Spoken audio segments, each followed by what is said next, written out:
we got the computer stuff under control. Thanks for your patience. So we're really thrilled to have such a great turnout. The media has been wonderful about advertising, and really there is no more important topic that we can put our minds and hearts to this afternoon. I'm really grateful that we have a series of wonderful speakers that when I asked them if they could speak, they all jumped at the chance and were excited about it. And I think we're all going to learn a lot this afternoon. So I wanted to introduce my companions here, Maureen and Lynn, who are part of our 350 Mono group and have been super helpful today in getting this all set up. Our little climate group is, well, we have about 50 on the email list, and I'm hoping that some of you today will add your names out front, and I'll be happy to put you on our list. We're calling it 350 Mono because we hope it grows from the Mono Basin to the whole Eastern Sierra, and we'd love to see a really active climate action group Eastern Sierra wide. So anybody that would like to talk to us about that during the breaks, and please leave your contact information if you'd like to go into the future with us as we have more events and activities. So I'm Janet Carle. I'm a retired state park ranger and worked here out of this building for many years. And my friend Gina, who's on the road right now, Gina and I just started talking one day about, we just feel like we want to do something. And so our little group got going. Our first meeting we had 8 people. The second meeting we had 12 people. And the third meeting we had 20 people. So we're growing, and this is I think our 4th event. We did a little solar walk celebrating solar installations in the Mono Basin. And we also did a march in support of the Paris climate talks. And our little binder out in front on the table has some information about our previous events. And a little handout. This has our contact info, so you can grab one of these, done by Maureen's girls. The artwork has our contact info on the back. So let me just go over the program today, because I know some of you wanted to know the times. We're going to turn it over to Caelen soon from Levining High School, talking about her science projects on Pikas, Jeffrey Pines, and climate change. And then her dad, Janet McQuilkin, who's the executive director of the Mono Lake Committee, around 1:45, we'll be talking about giving us how climate issues are affecting Mono Lake update. And then we have Connie Millar, who's a senior scientist with the Forest Service, starting at 2:30 on climate change in Sierra Nevada ecosystems. And I've seen the first 10 slides look awesome. And then we have Greg Stock at 3:15. He's a geologist with Yosemite National Park and the best interpretive geologist I have ever seen speak in my life. We're in for a treat with Greg. And he'll be talking about what glaciers tell us about climate change. And then we'll finish off with Sarah Stock at 4, talking about humans take action, bighorn sheep, Sierra Nevada red fox, and peregrine falcon, some success stories from Yosemite. Is that on? Okay, great. The stocks are in the house. Okay, I'm excited. We are going to be videotaping this today, so it will be online, and we felt we wanted to preserve it and not just have it happen once. So we're hoping to post on YouTube or someplace very accessible. And I wanted to thank Karen Gardner in the back, our videographer. Let's give her a big hand, because she's got a hard job. Okay, so I'm going to turn it over to Caelen. She's my neighbor. I've watched Caelen grow up since she was a baby. And I'm really excited to be introducing her for the first time as a speaker. And she's going to be telling us about her award-winning science projects. And Caelen from Levining High School.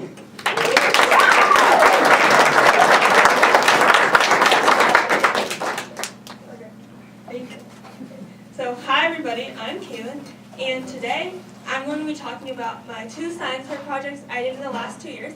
The first one was about pikas, and the second one is about Jeffrey pine tree rings. And both took place here in the Mono Basin, and they're both really related to climate change, so that's why I want to talk about both today. So, first one, I'll give you some background about the pika project. I did it in 2015, and my question was, how is pika activity affected by the temperature? Okay. And my hypothesis was that pikas are less active during extreme temperatures and more active during moderate temperatures. So in order to test this, I compared the pika activity rate to the temperature. So I used eye buttons, which are thermometers that continuously take the temperature, and I put them at a pika site in Virginia Canyon, and then measured the temperature while I went up about every weekend and then observed pikas to get an idea of how active they were at those times. And then also, since I couldn't observe every single day, I used a motion and heat sensored camera to get an idea of pika activity as well. So here's a picture of my observation site. You can see that pikas have their habitat in a talus slope. And in the talus slope, they make their hay piles, which are piles of vegetation that they gather throughout the summer and then live off during the winter when they don't hibernate. And then you can see me over in the corner observing. Okay, so now here's some more pictures. This here is the observation sheet I used to observe pikas and the different types of activity that they were doing. So some examples of that would be the sentinel position where they sit and look out at everything, and then running, and also hay piling. And there's many more too. And then this is a cool picture that the motion and heat sensor camera took of a pika jumping out of its hay pile. Okay, so after completing this project, the main things I found are that pikas are most active during moderate temperatures and less active during extreme temperatures. But most importantly, pikas are least active during high temperatures. So this is my main graph, and the yellow bar right here represents a pika activity rate, which I made based off my observation sheets, and so that I could compare it to these three bars, which are the temperatures I took at three different aspects of the pika's habitat. So you can see that on this day, pikas were super active, and out of all my observation days, it's when they were most active. And this is when temperatures were very moderate, right around 10 degrees Celsius, so right in the middle. And then when you look over at these 2 days, which had the highest temperatures in all my observation days, that's when pikas were not very active at all. Then finally over here, when there's just moderate pika activity, that's when temperatures were a little on the lower side.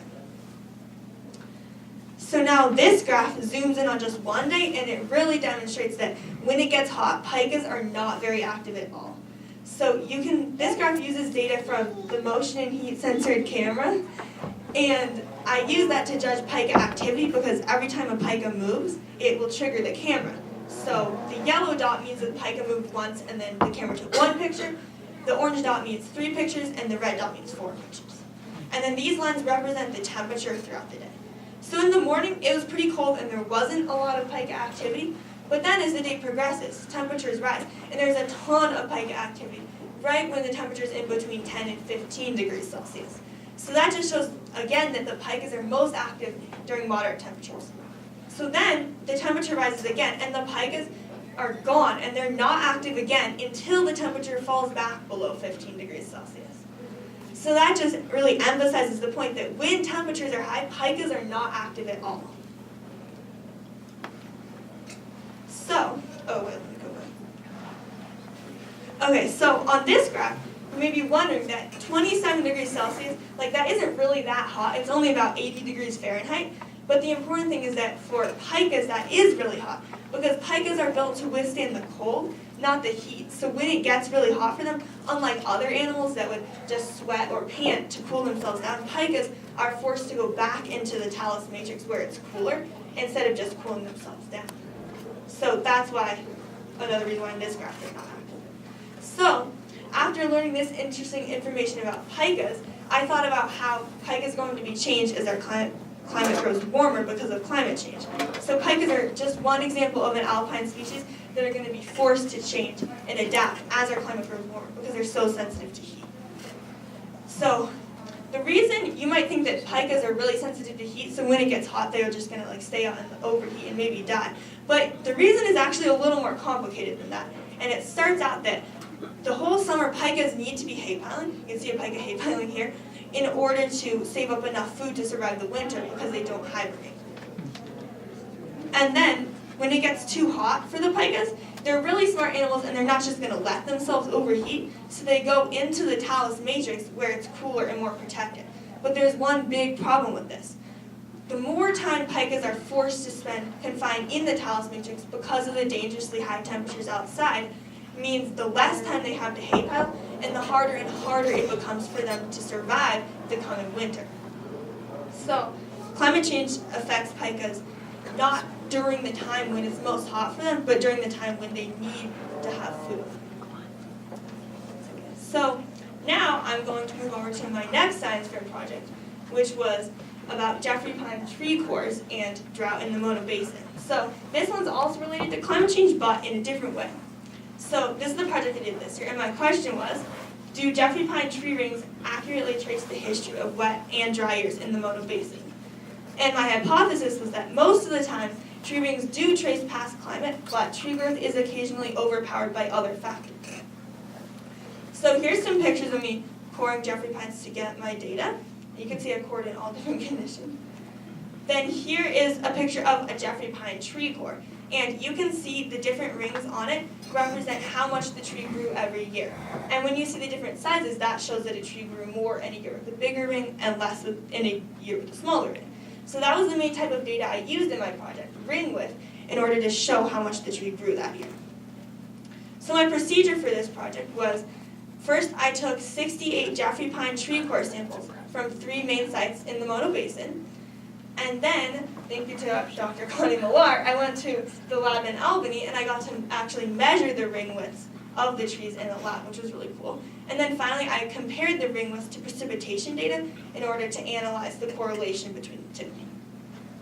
So here's some pictures from the lab. This is one step in measuring ring width where you dot the rings in order to stay on track. Now here's actually using, this is called the Velmax measuring system, this whole setup, and that's to measure the width of the rings. So after completing this project, the main things I found is that there's a strong correlation between ring width and precipitation.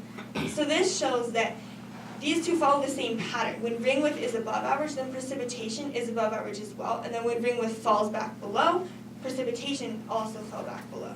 So that shows me that tree rings are a reliable way to trace past climate data from before it was even recorded in the Mono Basin. And this one is my main graph, which compares standardized ring width, which is the red, and then standardized precipitation data, which is the blue. Standardized data just shows you how far above or below average a certain data point is, and that allowed me to compare the two different types of data. So you can see that once precipitation data starts to be recorded, even though these two don't follow the same line, they follow the same pattern. It goes up and below, like up and down, and then ring width goes up and down as well. So that shows us that back here, before people in the Mono Basin use weather instruments and things to actually record climate data, we can use tree rings as a measurement of how wet or dry these years were. Now, although ring width and precipitation correlate very strongly, there are some exceptional years which are interesting to look at. And I decided to highlight 2015, this year, because it was so recent. So you can see that precipitation from 2014 to 2015 stays the same, but ring width from 2014 to 2015 goes up by a lot. So I decided to take a closer look into this. And this graph shows the different types of precipitation, or the different times precipitation falls. So the total bar shows how much total precipitation fell, and then the green section shows how much of that precipitation fell from April to September, and then the blue section shows how much of that precipitation fell from October to March. So you can see that 2014 and 2015 have the same amount of total precipitation, but 2015 has a substantially higher amount of precipitation that fell from April to September. And it just so happens that April to September is also the Jeffrey pine's growing season. So that's a very logical explanation for why, even though these 2 years had the same total amount of precipitation, Jeffrey pines grew more in 2015 because they had more growing season precipitation. So 2015 was an exceptional year because there was an overpowering factor, the timing of precipitation, which affected the tree's growth more than the overall dryness of that year. So after learning this interesting information about tree rings, I thought about how they can help us learn about climate change. And this is why. So tree rings, as I was saying earlier, tree rings provide us with a valuable way to look back into past climate data and understand what our climate used to be like. And in order to understand how our climate is changing today and how it is different from how it used to be, we need to be able to compare it to climates from way back in the past that were more normal. So tree rings are a really valuable way to give us a way to compare our changed climate today to what it used to be like in the past. So these tree rings and cores all provide valuable information about our past climate. So in conclusion, for everything, The pika is just one example of an alpine species that is going to be affected and have to adapt because of climate change. And on a brighter note, tree rings are a valuable way for us to understand and even anticipate climate change. So thank you to everybody for watching. Over there are my 2 science fair boards. You guys can come look up at them, and then I would love to answer any questions.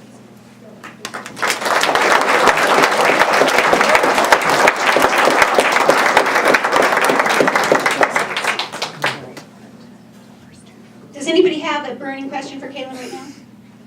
I think what we'll do is go right into Jeff, and then he can be a little bit more relaxed about his time, and then Jeff and Caelen will be available during the break, and you can get up, come down and look at Caelen's boards, and we'll have a nice 15-20 minute break after.